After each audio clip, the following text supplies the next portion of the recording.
আমার পক্ষ থেকে তো আলাদা কোনো কিছু বলার না, যে পুরো দেশের মানুষই একই কথা বলছে, এবং দেশের মানুষ যখন সবাই একসাথে কোনো ন্যায্য দাবি রাখে তখন সেটা একটু হলেও মাথায় আনা দরকার যে সেটা ফেলে দেওয়ার মতো না। তো আমরা আমাদের যে ভাইরা, যে বোনগুলো মারা যাচ্ছে, যে ভাইটা মারা গেল, দেখেন যদি আপনি সুস্থ স্বাভাবিক মানুষ হন, আমরা রাত্রেবেলা ঘুমাতে পারবেন না। আমার কানে এখনো বাজে যে কারো পানি লাগবে, কত পানি আসছে এখন, কারো পানি লাগবে।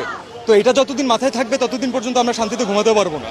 এবং এটা দেশের একজন নাগরিক হিসাবে আমরা তো সারা জীবন মানুষের জন্যই কাজ করেছি। আমরা যারা এন্টারটেনমেন্ট ইন্ডাস্ট্রিতে কাজ করি, আমরা কার জন্য কাজ করি? কোনো ইন্ডিভিজুয়ালকে দেখানোর জন্য কাজ করি না, আমরা দেশের মানুষের জন্য কাজ করি।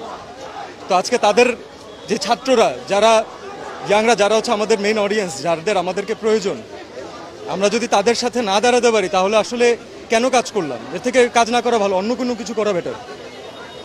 আমার নিজের বাচ্চা আছে ভাই, আমি জানি যে আজ থেকে 10 বছর পরে, 15 বছর পরে, 20 বছর পরে ও একদিন এই ব্যাপারে জানবে এবং ও একদিন আমাকে কোয়েশ্চেন করবে যে মানে তুমি কি করছো। তখন আমি বুক উঁচু করে বলতে চাই যে না, আমি কিছু চেষ্টা করছি। So definitely I am with the students. Yes, হ্যাঁ।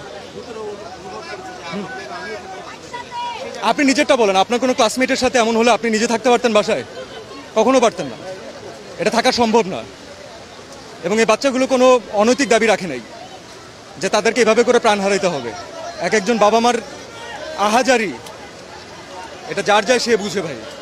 সো এটা আমি জানি না আসলে এখানে কতটুকু আসলে এখানে ঢেকে ঢেকে বলা পসিবল। আমি কোনো ঢেকে কোনো কথা বলতে চাচ্ছি না আসলে। আর এটা এর বিচার যতদিন পর্যন্ত না হবে ততদিন পর্যন্ত বাংলাদেশে কোনো মানুষ শান্তি পাবে না, আমার বিশ্বাস। Thank you.